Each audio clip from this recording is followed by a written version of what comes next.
Muito boa noite, estamos começando mais um programa Canal Aberto aqui na PUC TV, na NET Canal 20 e também pela internet. Vamos debater hoje sobre política. Vários assuntos serão colocados aqui na bancada para nós discutirmos aqui com o nosso convidado hoje. Ele que é o Jonas Matos, sociólogo, analista político, diretor da Cerrado Pesquisas e Consultoria. Comigo também Ulisses A.S. Boa noite, Jonas. É um prazer recebê-lo aqui mais uma vez. Boa noite, João. Boa noite, Ulisses. Boa noite. Telespectadores. Enfim, mais uma vez, um prazer estar aqui com vocês. Boa noite, Ulisses. Boa noite especial para os nossos telespectadores, João Silvestre, para o Jonas, né? É um prazer estar aqui mais uma vez. Bom, nós vamos discutir aqui principalmente sobre o momento político em que nós vivemos e vamos debater alguns assuntos interessantes aí para o nosso telespectador, para aquele que gosta realmente de um bom debate, de uma boa discussão política, nós estaremos abordando aqui dentro do nosso programa. Mas antes de iniciar o nosso programa na área mais política, eu quero registrar aqui, com muita tristeza, que todo o estado de Goiás recebeu nesta semana a morte do governador, do ex-governador, ex-deputado, senador Mauro Borges Teixeira, um dos homens mais importantes da história política do estado de Goiás, ele que era filho do Pedro Ludovico, né, governador do estado de Goiás. A mãe dele era a dona Gersina, e uma das mulheres mais carismáticas da história da política no estado de Goiás. Dona Gersina tem várias histórias da bondade que ela era. A mãe dos pobres, né? A mãe dos pobres. Eu vou contar uma historiazinha daqui a pouco sobre ela também. E Goiás perdeu uma referência política, né? O Mauro Borges morreu com mais de 90 anos de idade. 93. Quer dizer, 93, nós temos que encarar como uma morte normal, natural. Afinal de contas, a maioria da população morre com menos que isso, e ele teve uma vida longa. Já um pouco afastado da política, mas foi uma grande perda, né, Jonas? Com certeza. O Mauro talvez tenha sido o principal governador do período republicano, né, da história recente. E tem a marca do seu governo é marcada por dois momentos, e com certeza deixa um legado, né, que foi foi a primeira vez que o Estado implantou um projeto, um planejamento, né? Quer dizer, centrado numa discussão, trouxe técnicos da Fundação Getúlio Vargas, discutiu, formou a IQEGO, a Metago, o BEG, a Cachego, criou-se ali uma visão, né, do que era um planejamento estratégico. De fato, né? foi ele o governador que modernizou a máquina administrativa em Goiás. Até copiando o Getúlio Vargas, Juscelino Kubitschek, não é, que teve seu plano de meta, ou seja, trabalhou com a modernização. Ulisses, não podemos esquecer do papel que ele teve no momento crucial do nosso país, que foi liderar a cadeia da legalidade. Acompanhou o governador Brizola no Rio Grande do Sul e ali enfrentou os militares, teve uma posição, e não era a sua história, né, até porque não tinha esse viés revolucionário, né, de esquerda e etc. Mas acompanhou e viu que naquele momento tinha que dar posse para o Jango, né, e ele teve esse papel, essa visão, e a gente tem que ressaltar esse momento, né, foi muito importante. E foi, inclusive, caçado, né, pela ditadura militar. Na época, eu era muito pequeno ainda, mas conhecia, através da história, que vários aviões sobrevoaram aqui o Palácio das Esmeraldas e acabaram destituindo ele. Na mesma época, parece que foi o Íris Rezende Machado também, foi caçado naquele terrível golpe militar. Vocês conheceram um pouco, o Ulisses pode ter conhecido um pouco mais, João. É uma controvérsia também em relação a isso, né? Ou seja, de que o próprio Mauro às vezes se entregou também, ou seja, entregou o governo, ou seja, podia ter lutado mais, né, contra a ditadura, enfrentado a ditadura também. Essa controvérsia aí, ou seja, não tira a legitimidade de um homem que mudou a história do estado de Goiás, ou seja, através da sua história, ou seja, deu um prosseguimento da sua história, oriunda do pai Pedro Ludovico Teixeira, que foi interventor, foi governador de Goiás, ou seja, foi o homem que mudou a cara do estado, inclusive transferindo a capital, né, da antiga Vila Boa para hoje Goiânia. E conseguiu deixar um legado também de exemplo, que mesmo que algumas empresas estatais, ou seja, órgãos e departamentos tenham sido, extintos, né? Pelo menos naquela época foi era necessário, né, Ulisses? Era importante, justamente. Né? Da mesma forma que foi no governo do Getúlio, quer dizer, a criação da Petrobras, de empresas naquele momento, era fundamental para o desenvolvimento do país, era através do Estado, não havia outra forma, a iniciativa privada não tinha condições de até porque a sociedade é dinâmica, as administrações são dinâmicas, evoluem, ou seja, o que vamos dizer assim, o que é atualidade passa a não ser atualidade mais, passa a ser um retrocesso, uma evolução, e ele conseguiu fazer o que devia fazer na época. Ou seja, doutor Goiás de uma modernidade, tanto administrativamente quanto culturalmente, e deixa um legado muito grande para Goiás. Agora, você falou uma coisa aí que alguém fala, ou falou que o Mauro Borba deveria lutar mais. Esse alguém que falou talvez não viveu aquele momento, porque eu vivi a ditadura militar nos anos 70, até os anos 68, 70, quando eu cheguei em Goiânia em 66, a liberdade era totalmente proibida em todos os sentidos. Como é que você vai brigar contra uma força militar, contra um exército, contra uma ditadura que veio, e veio forte? A ditadura no Brasil, sim, ela foi muito forte. As pessoas que não viveram aquele momento, eu já falei isso aqui no programa uma vez, eu estava estudando, eu era estudante em 1972, fazia cursinho para vestibular, eu prestei vestibular na universidade naquela época, e nós parávamos no ponto de ônibus, não podia ficar 3 ou 4 pessoas reunidas conversando normalmente. A gente ficava de costa um para o outro e conversando, porque senão a polícia parava e prendia, porque era considerado grupo, entendeu? Subversivo. Subversivo, você estaria tramando, era a esquerda. Conspirando contra o governo. Na escola, dentro da nossa sala de aula, os professores chegavam perto da gente assim, em voz baixa, dizendo, ó, cuidado, tem gente nova na sala. Era quem? Era policiais infiltrados como estudante em todas as salas de aula. Quer dizer, é muito difícil falar, é fácil falar, Ulisses, deveria lutar, mas difícil é você ver uma espada e chegar a enfiar o peito nela, né? Mas a luta foi feita da maneira mais correta possível. Tanto é que a nossa ditadura, ela demorou pouco tempo, considerado com outros países. Mas todos nós sabemos que todo regime existe um antagonismo de forças, ou seja, os que lutam contra os opressores e os que oprimem. Se a gente fosse analisar assim, é fácil, porque houve uma áurea aí de ditadura, ou seja, de imposições, e se você ajoelhasse, não haveria revolução, não haveria também pessoas que, como Luiz Carlos Prestes, né, deu grande exemplo para o Brasil também, ou seja, não se curvou diante das ditaduras e das várias formas da ditadura no Brasil e também em vários outros países por onde ele passou, não é? E tantos outros revolucionários que nós conhecemos. Mas nós tivemos na Revolução, na ditadura, nós tivemos vários heróis anônimos, aqueles que não deram a cara, mas que trabalharam por trás, aqueles que foram para o palanque, aqueles que combateram de maneira mais correta possível, né, que não pegou a arma, mas usou as próprias palavras, inteligência. Nós temos vários escritores aí que lutaram contra a ditadura militar, vários artistas, né, que fizeram música, que de uma certa forma contribuíram. Depois a própria ditadura militar, ela foi, com o tempo, foi deteriorando e a democracia foi afluindo. Né? Nós tivemos centenas de estudantes, inclusive eu estava no meio, nos protestos ali na Praça do Bandeirante, entendeu? Muitos colegas nossos que foram lá prestigiar, que saía correndo por causa das bombas de gás lacrimogênio, que não foram presos, né? Que tiveram a sorte de ser presos. Então, houve vários movimentos que nem sempre o líder, porque quando tem um movimento com 5.000 pessoas, 2 ou 3 ficam na história. Os 4.998 fizeram parte tão importante quanto os outros, entendeu?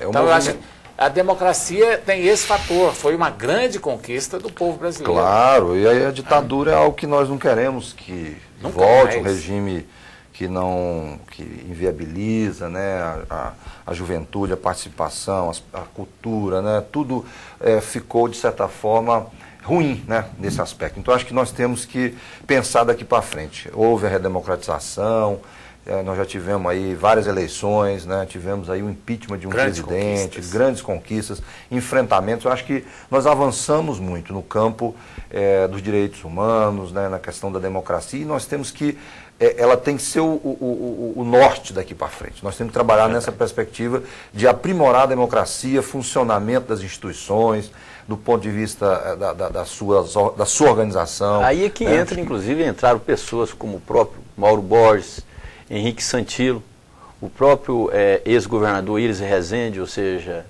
quando em 82, não é assim, no fim da abertura, chamada abertura política, que se questiona também, não é abertura entre aspas, porque toda a abertura ela é fruto de uma revolução, ou seja, do enfrentamento do povo descontente na época, ou seja, descontente com as opressões do regime ditatorial, não é? De 1964, ou seja, que se estendeu através dos governos militares. Então, a partir desse momento, o Brasil começou a perseverar. E Goiás também entrou num novo ritmo de desenvolvimento político, cultural e econômico, a partir do momento em que houve as diretas já. Tá certo. Bom, nós vamos para o intervalo, mas antes eu quero dizer o seguinte. Alguém já disse, é melhor uma péssima democracia do que uma excelente ditadura. Daqui a pouco a gente volta.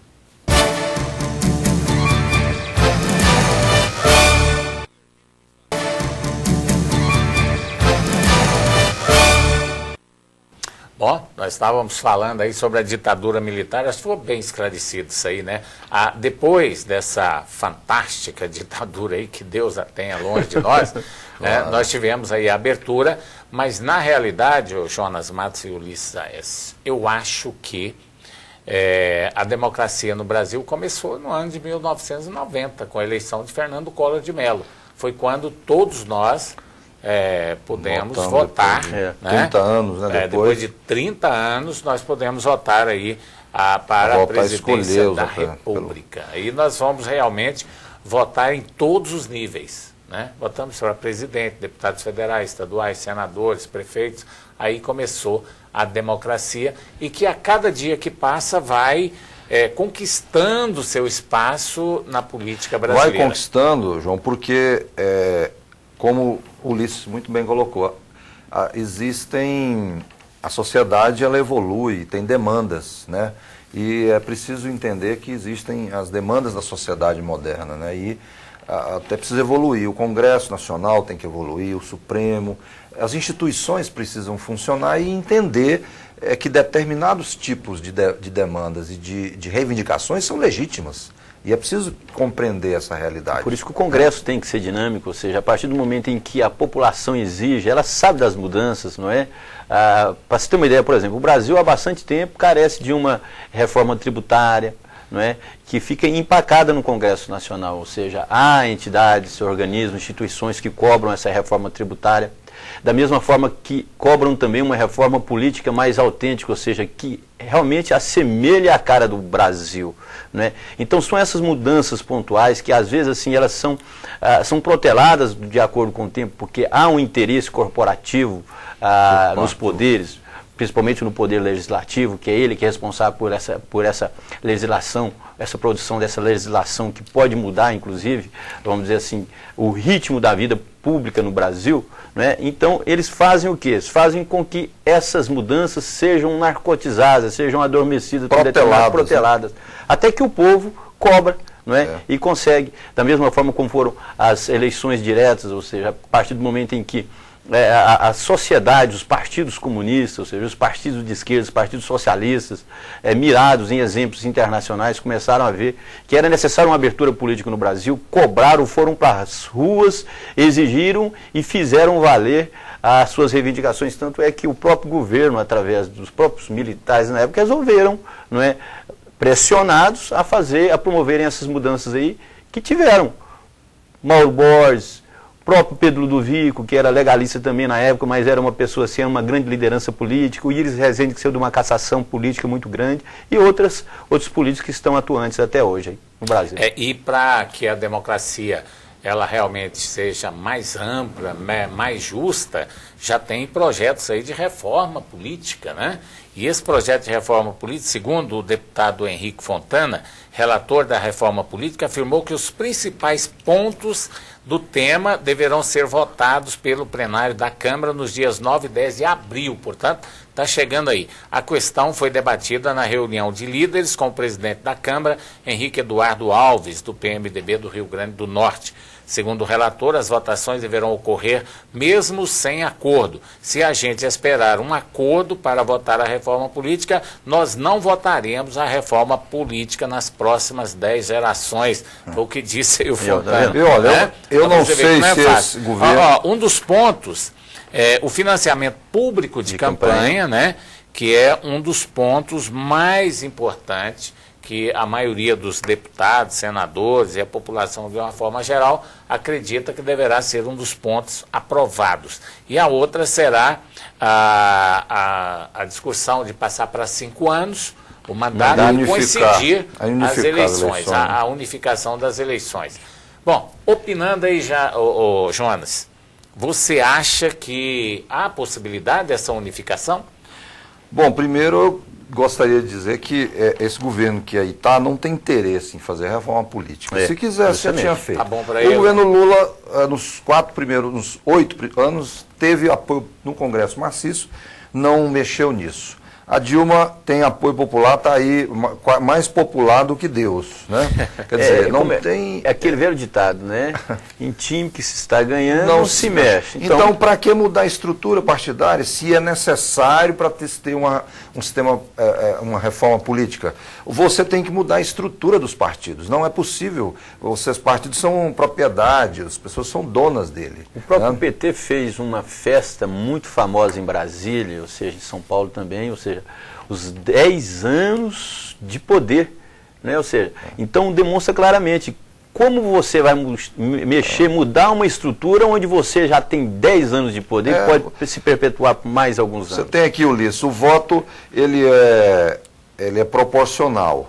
É preciso discutir se você vai fazer o voto distrital misto, se vai ter lista fechada, se vai ter financiamento público, se vai ter cláusula de barreira, que é importante a cláusula de barreira, para inclusive evitar que você construa essas legendas ditas de aluguel. Eu acho que é importante a organização. Eu não questiono, sob o ponto de vista da democracia, se organizar, até ser candidato quem não é filiado, inclusive. Também, não é necessário ter uma filiação partidária, obrigatoriamente, para ele ser candidato. Ele pode estar numa entidade, ele pode ser um militante do movimento ambiental, de uma ONG, e querer disputar um mandato. Eu acho isso perfeitamente legítimo, né? E terminar com a coligação proporcional, né? Que eles estão querendo também acabar com isso. Se passar, eu acho meio difícil, mas passar também é um bom. A lista seria através de lista fechada, né? Que é uma discussão que está sendo polêmica, porque é aí que eu venho no problema dos partidos.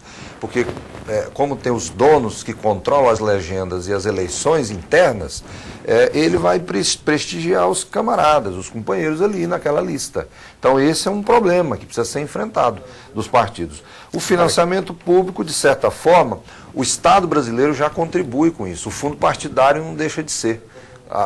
O Estado brasileiro gastou bilhões ano passado com quase 1 bilhão só de dinheiro público que foi para o fundo partidário. Então aqui já entra nesse debate, entendeu? Pois então, mas agora tem um outro fator aí, Ulisses. Que não querem financiamento público, rapaz. Está aí o mensalão, que está claro que não querem. O mensalão é a prova cabal de que não querem fazer financiamento público. O importante é financiamento privado mesmo. Pois mas esse financiamento público também não vai atender as necessidades de um candidato à presidência da República. Será que eles vão colocar 1 bilhão na mão de cada candidato? É dinamismo. Porque é aí que vem aquela história, né?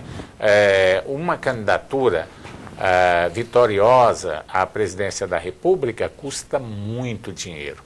E nós sabemos que muita coisa não são contabilizadas, né? Que é o chamado Caixa 2. É o que deu origem ao mensalão, né? E aí o que vai acontecer? Você vai... o governo federal vai distribuir verbas à torta direita. Quantos 1000 candidatos nós teremos aí para vereador? Quantos 1000 candidatos a deputados estaduais, federais? O governo vai bancar tudo isso? O Ulisses colocou uma questão muito complicada da reforma, as reformas que é importante, trabalhista, reforma tributária, reforma, quer dizer, e uma importante que é que é um debate que está sendo colocado aí, que é o Pacto Federativo. Quer dizer, é preciso alterar a distribuição da arrecadação do bolo tributário no país, do jeito que está. Mas não se muda isso por quê? Justamente porque o poder fica concentrado, vamos dizer, na mão do presidente da República, ou seja, no caso do Brasil, a presidenta da República. Ou seja, há uma perpetualização ali da forma de se mandar, ou seja, de se obedecer também. Então, são essas mudanças que prejudicam, inclusive, essa forma, vamos dizer assim, até horizontalizada aí da política no Brasil, ou seja, essa estrutura política. Os deputados ficam de pires na mão e os prefeitos também, marchando para Brasília todo dia para pedir recursos, né, para os seus municípios. Pois é, e você falando sobre perpetualização no poder, está aqui, ó, notícia que saiu, São Paulo, ex-presidente Luiz Inácio Lula da Silva afirmou em entrevista ao jornal Valor Econômico, publicado nesta terça-feira, dia 27 passado, que não descarta a candidatura à presidência da República mais uma vez. Justamente. Em 2018. Perpetualização, né? A Dilma não vai poder mais, já tem candidata aí do PT para 2018. Olha, a cooptação das legendas, você veja que a eleição já começou, né? Você tem o PDT, que faz parte hoje da estrutura do governo também, já estava ali numa movimentação de tentar construir um projeto com o Eduardo Campos, o governador de Pernambuco, já foi cooptado. O PTB deve ser agraciado também com o Ministério. Hoje foi confirmado o César Souto, né, senador pela Bahia, o ministro dos Transportes, foi confirmado hoje, agora cedo. Né? Então, isso o que você está colocando aqui, Jones, só corrobora uma coisa, a chamada política do toma lá da cá. Ou seja, que inclusive a presidenta Dilma é obrigada a engolir.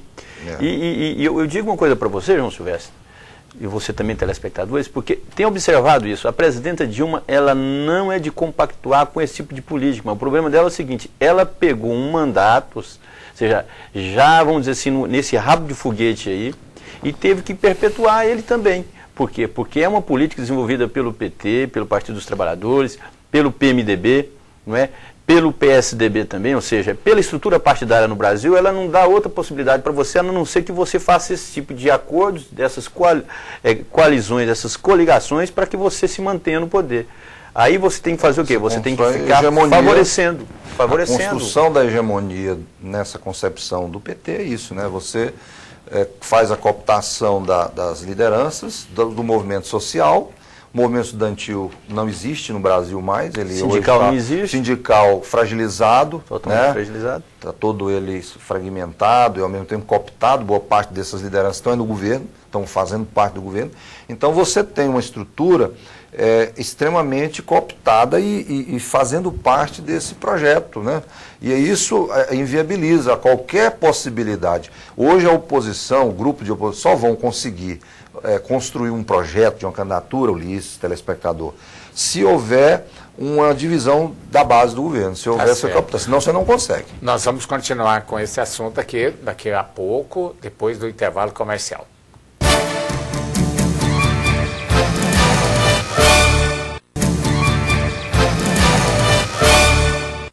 Estamos de volta com o programa Canal Aberto aqui na PUC TV, na NET Canal 20 e também pela internet. Olha, para acabar com essa situação de perpetualização no poder, no projeto político estão querendo acabar também com as coligações proporcionais. Ou seja, explicando aí, todos já conhecem o que é uma coligação proporcional, mas nós vamos repetir aqui, é o seguinte: quando um partido coliga com outro partido, formando ali uma coligação para disputar um cargo de vereador, ou para deputado estadual, federal e para governador. Só para eleições proporcionais. E o que ocorre com isso? Nós temos um exemplo aí, por exemplo, tem partido político que apoia o governador Marconi Perillo, apoiou o governador Marconi Perillo para o governo do estado, que apoiou o Paulo Garcia para a prefeitura de Goiânia, que apoiou a Dilma para a presidenta da República. Ou seja, esse partido, ele não tem uma característica própria. Ele faz um discurso no governo do estado, um discurso na prefeitura de Goiânia e tem outro discurso para o governo federal. Não é isso, Jones? Sim, o partido político, para ele se consolidar, precisa ter o quê? Voto. Na democracia é isso. E tem que ter força. a força dele é demonstrada através desse trabalho. Tem partidos aí que, dito históricos, ou partidos que têm uma tradição, que também não conseguiram essa ampliação, né? Essa sabe, de organizar, de ter uma bancada no Congresso Nacional, né? De eleger um número de prefeituras, partidos que estão aí com um discurso ideológico e etc., mas vivem da nostalgia, alguns, né? Agora, é preciso que o partido tenha força também, tem que demonstrar força, senão... Mas essa força, ela vai mudar... Pode ser de um lado só também, né, Ulisses? E ela vai ser mudada a partir do momento em que você faz, de fato, uma reforma partidária. Ou seja, que você elimina essas siglas de aluguéis. Não adianta falar, não, nós sabemos, conhecemos de vários partidos aí que são gregários ao poder, né? Trabalham, ou seja, alugam, né, a sua sigla para apoiar determinado partido, ou seja, para criar uma coligação mais forte, com mais partidos, que tenha um maior número, por exemplo, de minutos no horário eleitoral. Que é o grande... É quando se fala também, por exemplo, financiamento de campanha, justamente por isso, porque os grandes grupos, eles apoiam quem? Quem, de fato, vão defendê-los no Congresso Nacional, ou seja, no próprio Executivo, as corporações, as grandes corporações. Então, por isso que é necessário isso. E antes de tudo, é que o eleitor tenha consciência disso, ou seja, que consciência de que o voto dele, mesmo que seja unitário, é um voto extremamente importante, porque ele consegue mudar, ou seja, a partir do momento que há uma tendência. Por isso que no Brasil se preocupa demais com a chamada tendência, porque às vezes você vê, tem duas forças políticas, como o próprio João colocou aqui, vamos colocar aqui no caso aqui, PT, PMDB, hoje PSDB e partidos aliados. Quando há uma terceira via aí, às vezes uma inclinação, uma tendência do povo, e o povo vai para aquele rumo ali, mostra que pode se mudar, que há necessidade de mudanças, e acontece severamente isso no Brasil. E falar essa questão não tem terceira, tem terceira via, por que é que não pode? Bota terceira, quarta, depende da construção, da forma... Antes de chegar na terceira via, ainda nesse raciocínio aqui da coligação, criaram a fidelidade partidária, né? A intenção qual que era? Não deixar o deputado de partidos pequenos, de oposição, a ir para o lado do governo, filiando-se, né? Saindo de um partido e indo para o partido que detém o poder. Pode ser do governo, mas não foi só isso, não. Mas não funcionou, porque agora vai o partido inteiro, né? Foi moralizar também e dar uma dinâmica mais... A justiça eleitoral tem que cobrar, ela tem que se imaginar. Eu acho que a fidelidade funciona. O sujeito perde o mandato. Porque ficou muito... Mas não inibiu o apoio. Ficou... sabe, desmoralizada a atividade política em função disso. Todo início de legislação, o sujeito já mudava de partido ali, já tinha uma mudança. E realmente deu uma acomodada, você consegue, a estrutura do partido ela começou a ser mais respeitada, isso é importante, porque na democracia, a essência da democracia são os partidos políticos, e eles precisam estar organizados, né? Então nós não podemos deixar que ele funcione. O partido, né? E a própria sociedade. E a própria sociedade. Um exemplo, João, da própria organização da sociedade foi esse projeto da lei da ficha limpa.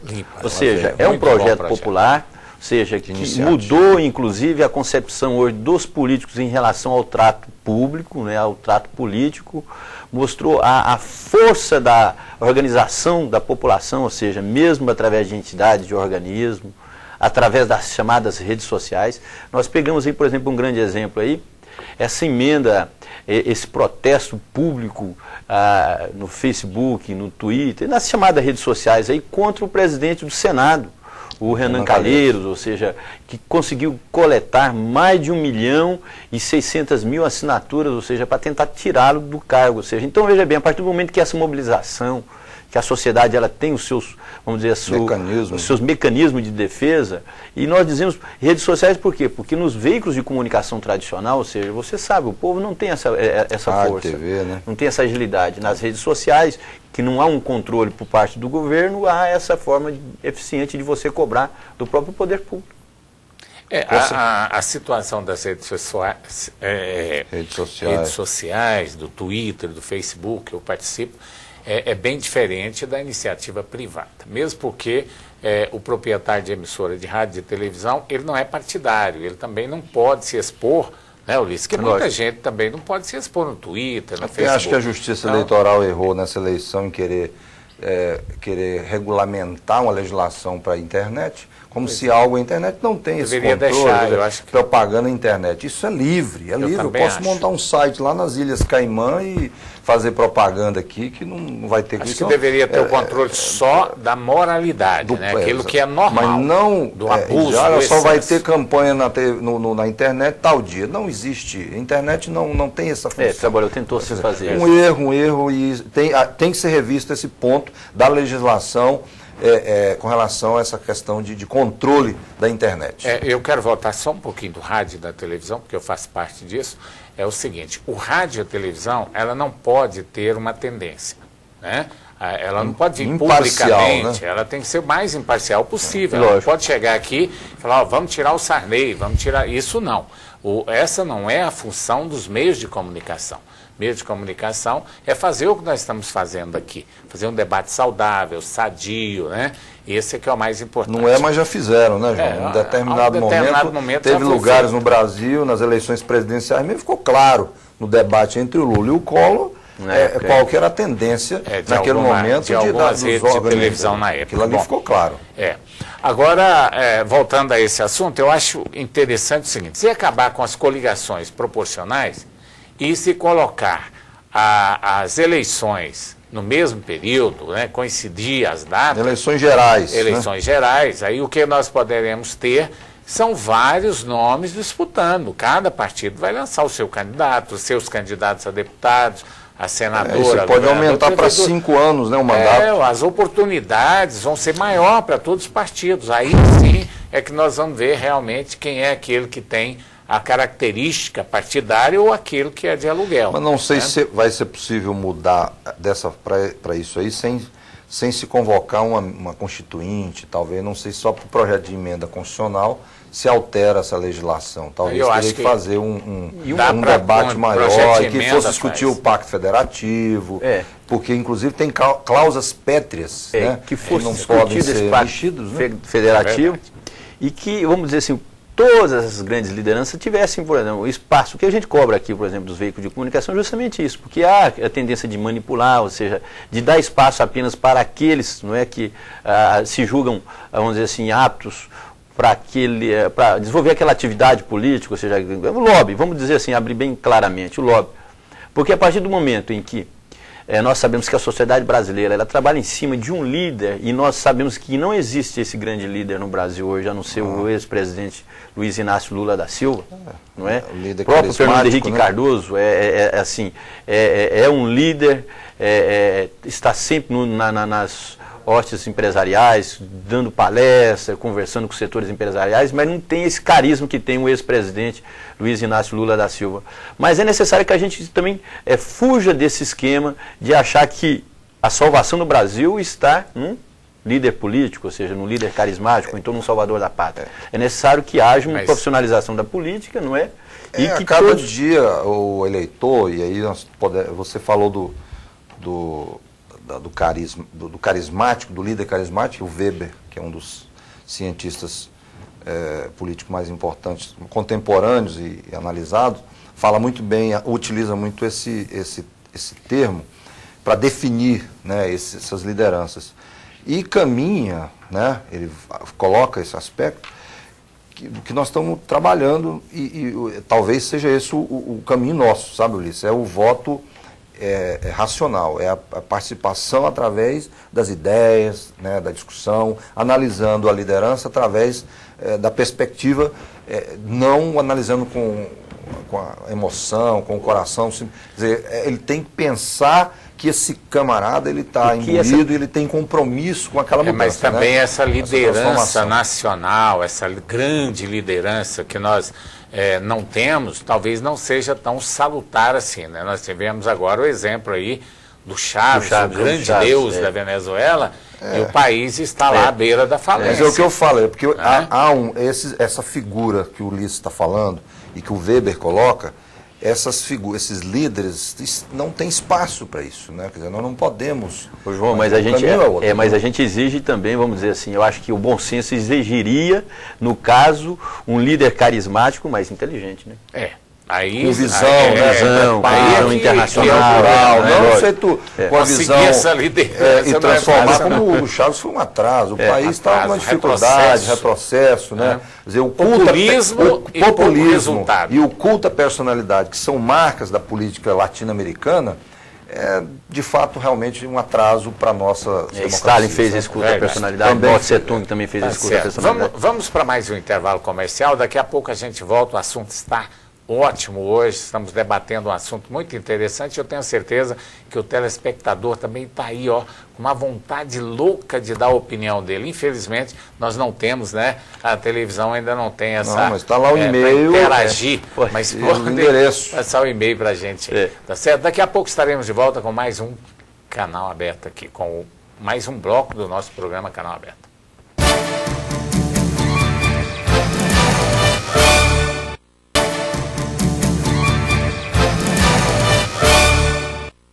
Estamos de volta com o programa Canal Aberto aqui na PUC TV, na NET Canal 20 e também pela internet. O nosso assunto hoje aqui está pegando fogo, a nossa bancada, né? Jones Matos, sociólogo, analista político, diretor-geral da Cerrado Pesquisas e Consultorias. Jones, tem o telefone lá da sua empresa? Coloca aí. Se alguém quiser fazer uma pesquisa de mercado, como que é o telefone? Você tem? Pode dar? Tem, pode, então, sim. Vamos fazer a merchandising aí da Cerrado, né? O merchan é 8486-9266, o telefone nosso para contato e tal. A gente tem trabalhado em algumas... Vamos fazer avaliação de algumas gestões. Tem muito prefeito aí que quer fazer um trabalho mais profissional, mais organizado, para não chegar à época da eleição, o sujeito a ficar no achismo, né? Eu acho que estou bem, eu tenho que ser candidato e tal. Quer dizer, ele avalia todo um trabalho e ele toca a campanha. E pode, inclusive, avaliar também a satisfação com a gestão. da população com a gestão e também alguns pontos que a população queira, né? O feedback, né? Colocado o feedback, então é importante isso aí na pesquisa Cerrado, que faz com muita propriedade, com muita seriedade. Bom, o telefone saiu aí na nossa legenda lá. Então, o que nós vamos falar agora? Nós vamos falar sobre a eleição para senador aqui no estado de Goiás, 2014. Fala-se tanto, né, nos nomes para o governo do estado. Nós temos Iris Rezende, Júnior do Friboi, Vanderlan Cardoso, Paulo Garcia, Marconi Perillo e vários outros, né? Nomes são citados. Agora, para o Senado, nós temos um nome. Já parece que a base aliada já falou que ele é o pré-candidato da base, o governador teria acenado aí a favor de Vilmar Rocha. Mas o presidente do PSDB, Paulino de Jesus, quer a vaga para o PSDB, Ciro Miranda. Ele conquistou espaço? Você acha que o Ciro Miranda, hoje ele tem know-how para tentar uma reeleição?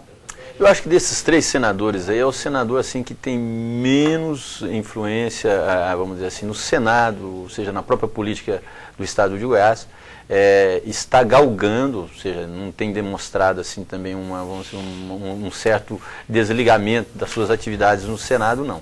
Agora, dos três senadores que nós temos aí, é o mais fraco.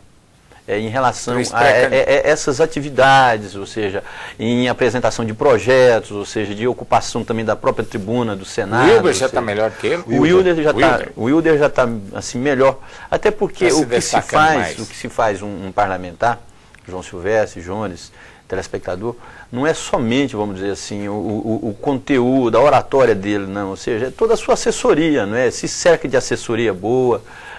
Todos nós sabemos que você tem elaborações de projetos, você tem elaborações de discursos, ou seja, que você tem uma pontuação em momentos assim, em que a própria sociedade exige, que os segmentos organizados exigem de você que marque ponto no poder. Então, no caso do senador Ciro Miranda, eu acho que entre os três senadores é o que ficaria em terceiro lugar. Certo. O problema é que o Senado, no caso específico de Goiás, passou por um momento muito difícil, né? Porque de fato são os suplentes que assumiram o lugar, foram né? os suplentes que assumiram, e assumiram, principalmente o Hilder, que assumiu numa conjuntura muito ruim, né? Péssima, foi cassado o titular do mandato dele. E que era um excelente senador. Era um senador que tinha prestígio, tinha credibilidade, né? Tinha todo um conhecimento de como funciona. Era o senador, era inclusive. O senador do Brasil. Eu até, o Goiás, nós tivemos talvez senadores, o ex-governador Henrique Santillo talvez tenha sido um grande senador, acho que talvez desse período para cá, ele, o Demóstenes também. Então, assumiu num momento difícil, delicado, e os nomes, o Luiz colocou muito bem aqui, os três não tem muita penetração, não tem muita inserção no movimento social, boa parte são empresários, pessoas que vieram de segmentos ligados a forças políticas muito fortes, economicamente falando. Então, não tem uma trajetória. O Hilder não tem trajetória política nenhuma, nunca disputou nenhuma eleição. Empresário que apoiou. Né? O Ciro também era suplente do presidente da Dial e etc. Quer dizer, não tem uma história de militância política partidária, né, de rodar o estádio. Isso não se conquista de uma hora para outra. Não, então, né? Por isso isso aqui, ó, essas eleições, esses aqui foram os que bancaram as campanhas e assumiram. Inclusive, na reforma política, há uma discussão em relação também ao papel dos suplentes, né? Ou seja, e precisa organizar isso, Ulisses. Os suplentes não podem ser eleitos. Precisa ser eleito, como é no Chile. O sistema eleitoral do Chile permite a eleição, no caso dos mais votados. Poderia ser um caso de vice também, não? Não, é porque é os mais votados. No Chile, os votados. Os mais votados não tem essa figura do suplente aqui. Aqui foi se exigindo que colocasse a foto dele, o nome dele. Antes nem tinha isso, era escondidinho lá, bem pequenininho no documento. No folder, no panfleto do candidato. Então seria no mesmo modo de deputado federal. Mas é nessa linha. Né? Seria eleito. Na coligação, aquele que tivesse... Suplente, né? Vamos dizer, se tiver o segundo, né? Colocado mais votado, seja de qual fosse a coligação. Concordo, eu acho que seria realmente uma das coisas boas que acontecem. Não é possível mais isso. Agora, o Jones Mato e o Ulisses Aécio, fala-se tanto na candidatura de Iris Rezende. Inclusive, o presidente do PMDB fez uma declaração no jornal aí pedindo que todos eles da oposição motivassem o Iris a ser candidato em 2014.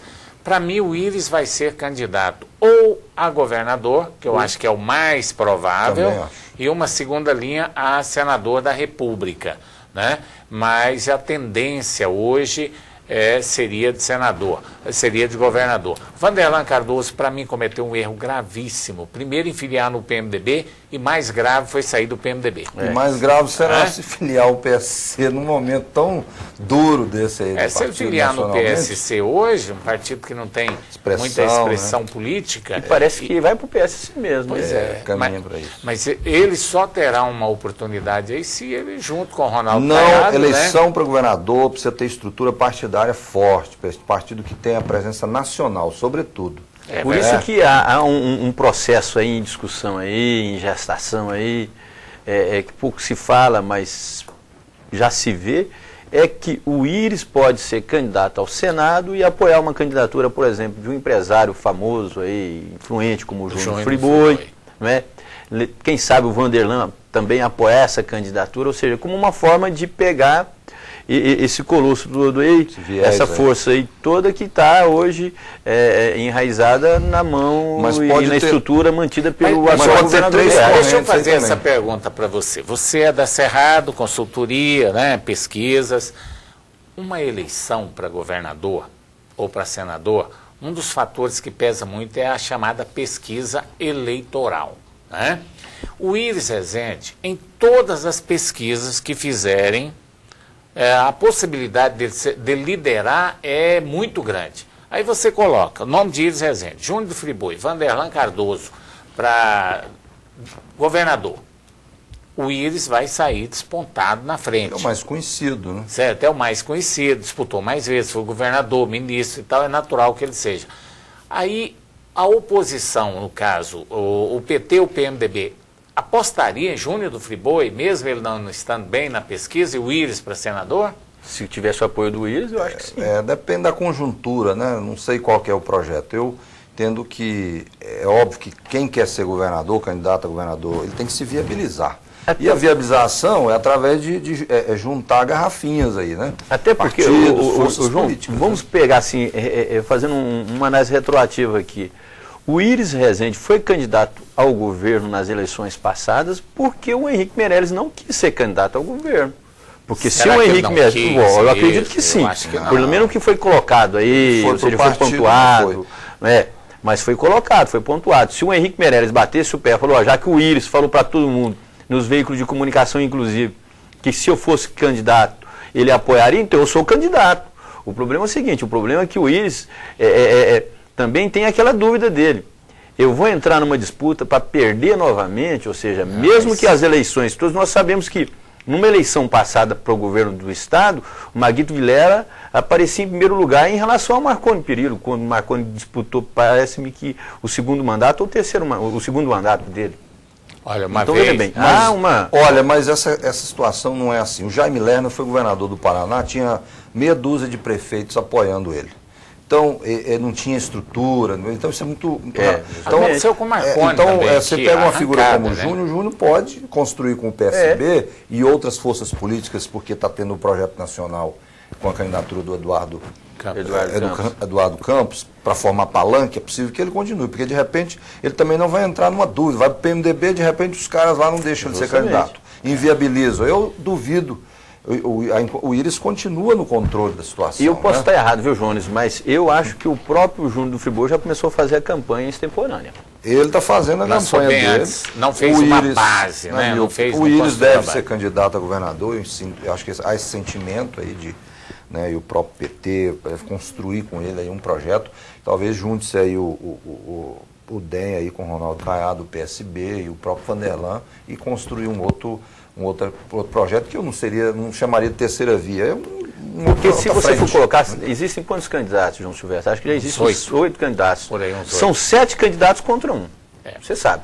São 7 contra o governador Marconi Perillo. Os 7 outros candidatos, eles têm uma proximidade muito grande e se houver a necessidade de que haja uma união entre eles e se eles sentirem a necessidade disso para vencer esse provavelmente eles vão se unir. Eu vou pegar um grande exemplo aí, o Ronaldo Caiado. O Ronaldo Caiado é candidato ao governo, mas ele nunca vai apoiar estar no mesmo palanque que o Marconi Perillo. E dificilmente vai estar lá também no palanque do PT. A situação é meio complicada. Então, nós teríamos que ter mais 2 ou 3 programas aqui para a gente continuar essa discussão, porque tem muita coisa, muita articulação. Vamos voltar. Vamos ter que escolher um outro programa aqui para a gente continuar esse debate. Infelizmente, chegamos ao final do nosso programa. Jones Matos, sociólogo, analista político, diretora-geral da Cerrado Pesquisa e Consultoria. Foi muito bom receber aqui você mais uma vez aqui no nosso programa Canal Aberto. Muito obrigado. Eu que agradeço, fico feliz de estar aqui com essa figura importante aqui do jornalismo, que é você, o Ulisses, que tem a sua coluna no Diário da Manhã. Enfim, eu quero desejar uma boa noite a todos, né? Agradecer aqui, mandar um abraço pro meu amigo Ulisses Souza, né? Tá aí, ó. Você falar na quarta-feira é o aniversário dele. E ele vai estar assistindo a gente. Viu? Assistindo lá e gravando. Ulisses, não é só ele que é seu amigo, não. Todos nós aqui, viu? É lá da Vila União. Né? Inclusive ele fala assim, Ulisses, manda um abraço para mim e fala que você é meu xará. Lógico, você que é meu xará, viu, Ulisses? Você é mais importante do que eu aqui. Você é um telespectador extremamente especial. Você tem divulgado o nosso programa, ou seja, uma pessoa séria, pessoa muito centrada aí no seu bairro, na Vila União aí, e eu desejo para você, já assim, antecipando, né, hoje nós estamos numa segunda-feira, seu aniversário é na próxima quarta, um feliz aniversário para você e que a sua família seja abençoada também. Tá certo, obrigado vocês dois. E o meu convite, o nosso convite para vocês estarem conosco aqui na próxima segunda-feira, às 22h30, com mais um programa Canal Aberto. Até lá, boa noite, obrigado pela audiência.